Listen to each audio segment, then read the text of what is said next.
इस विश्व में नहीं है, किसी संत के पास नहीं है, यह सत्कर मान लियो। दास ने कोई शौक नहीं, कोई लोभ नहीं, किसी प्रकार का जो भी आपका दान धर्म आता है, क्योंकि दान धर्म किए बिना आपका उबारा नहीं हो सकता। और शास्त्र अनुकूल साधना में दान प्रयोग नहीं हुआ तो उसका कोई यूज नहीं। तो ये दास को ये जड़ी मिली है, आपको उभारने का एक तरीका मिला है, दाता ने दिया है। ये शास्त्र अनुकूल साधना शास्त्र विधि अनुसार यहाँ पर है, इस विश्व में है ही नहीं। तो अब आपका दाव है, जितना समय लगा है इसमें जल्दी जल्दी करके अपना उभारा कर लो, लूट लो, या राम नाम की लूट जो लूटी जाते हैं, फिर दाव नहीं लगेगा। परमेश्वर कहते हैं चढ़ी चौंच भर लेगी नदी ना घट्यो नीर, और दान दिए धन घटे नहीं, कह रहे साहिब कभी। ये भगवान का वचन है, किसी बालक का नहीं है। और देते को हर देत है जहां तहां से आन, और अण देवा मांगत फिर साहिब सुने ना कान। आज एक व्यक्ति तो कार में जा रहा है और एक हाथ फैलाए खड़ा, दिए बाबा दिए बाबा दिए बाबूजी, और सब निकल जाते उसके पास से। अब ऐसा क्यों है? इंसान वो है, इंसान वो है, उसने पिछले जन्म में कोई दान कराया नहीं। और एक विधान है भगवान का कि एक मानव शरीर 84 लाख प्रकार की योनियों को भोगने के उपरांत एक मनुष्य जीवन अवश्य मिलता है, और उसमें पिछले संस्कार भी साथ होते हैं। तो उसमें पुण्य होता ही नहीं, उसका पुण्य नहीं है तो उसको दे कौन? मांगता रहे मर भटक कर दुखी होकर।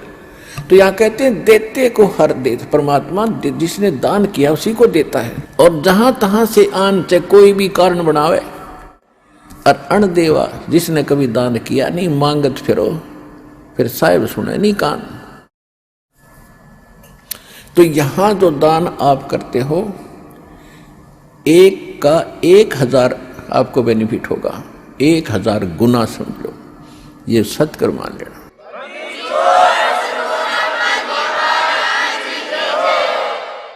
और इसके साथ साथ कहते हैं गुरु बिन माला फेरते, गुरु बिन देते दान, गुरु बिन दोनों निष्फल हैं, चाहे पूछो वेद पुराण। और कुपात्र को दान दिया हुआ व्यर्थ है, सुपात्र यानी सच्चे संत को ही दान दे, उसका फल है। नियम हर एक चीज के।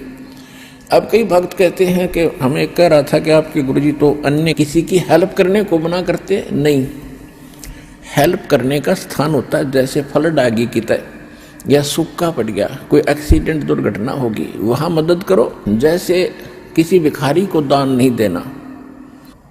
अब कोई अपना धंधा करके खाओगा, कुछ भगवान के गुण गाओगा, उसको मालिक के चरणों में लाओ, उसका नाम दिलाओ, उसको भक्ति कराओ, उसका उद्धार हो जाएगा। तो भिखारी को दान देना या किसी अन्य संत को दान देना नहीं चाहिए। उनको क्या दे सकते हो? खाना खिला सकते हो, कोई वस्त्र सिलाकर पहना सकते हो, अगर आप उसकी मदद करना चाहते हो। उसको कैसे ना देना, क्योंकि वो साधु संत नहीं है, वो भिखारी बकवादी व्यक्ति है। अगर सारे भिखारी हो जाए फिर कमावे कौन गा? एक व्यक्ति ने एक भिखारी को 100 रुपये दे दिए। अब ये क्या करते हैं? सारी बकवाद करते हैं, शराब ये पीवें, मांस ये खावें, क्यों फ्री का मिल रहा है। और फिर सबके गधे बनेंगे, किसी कुत्ते बनेंगे, वो संस्कार और बढ़ेगा, वो वापस देना पड़ेगा। कोई वैसे थोड़ा किसी से ले लिया वो देना नहीं। कहते तुमने उस दरगाह का मैल नहीं देखा, और धर्मराज के तिल तिल का लेखा। 100 रुपये दे दिए। पहले वो पौवा पीता था शराब का, उस दिन एकदम अच्छा दाव लग गया, उसने आधा पिया। अब शराब पी कर रोज पत्नी ने कुटे, बच्चों ने कुटे, पिटाई करता था, वो दुखी थे। उस दिन आधा पी लिया, ज़्यादा दिमाग खराब हो गया उसका, परिवार की पिटाई करती, उसकी पत्नी उसको सारे बच्चों को लेकर कुएं में गिर कर मर गई। आपके 100 रुपये के दान ने एक परिवार उजाड़ दिया। आपको भी पाप लग गया, क्योंकि आप उसके भागी बने। तो क्या फायदा दिया उस दान में?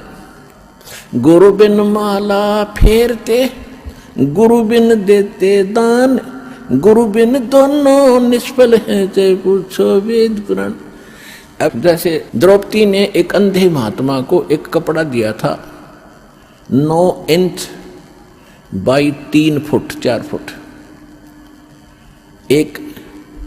एक छोटी सी टुकड़ा अपनी साड़ी से पाड़ कर, वैसे उसको दान करने में सारी साड़ी उसकी खराब हो गई थी, लेकिन महात्मा को केवल एक इतना साइज मिला था।